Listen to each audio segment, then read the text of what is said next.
پرزگرکین دناوره آلمانیا و ترکیه روش بروش کورتر دبه.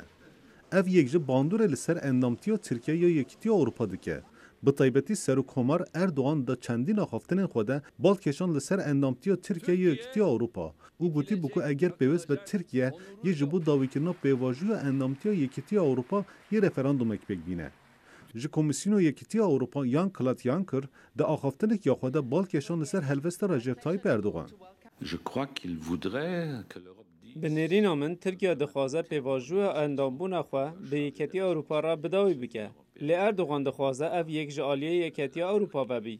Da ku nebîte berpirsê vê yekê û bi vê helwesta Erdogan mumkîn niye Tirkiye bikare bibe endama Yekîtiya Ewropa. Bi taybetî divan du salê dawî de têkiliyên di navbera her du aliya de ji ber çendîn pirsgerekan xirabtir dibe. Yek ji wan pirsgereka bingeha İncirlik e. Heyetek ji Almanya çendîn cara hewl da ku serdana İncirlikê bikin. Lê belê rêya wa ji aliyê Tirkiye ve hatibû girtin. Pirsgerekek din axaftinên Erdogan yê di derbarê hilbijartina Almanya de bû. Erdogan da axaftinek ya xwe de bank li hemelatiyên Tirkiye evên ku li Almanya de mînin kir û got divê ew piştgiriyê nedin wa partiyên dijminatiya Tirkiye dikin.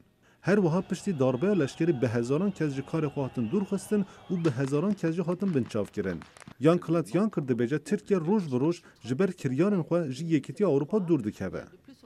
J'ai lu avec l'attention requise. Berpirsiyariya van hemûyan Tirkiye.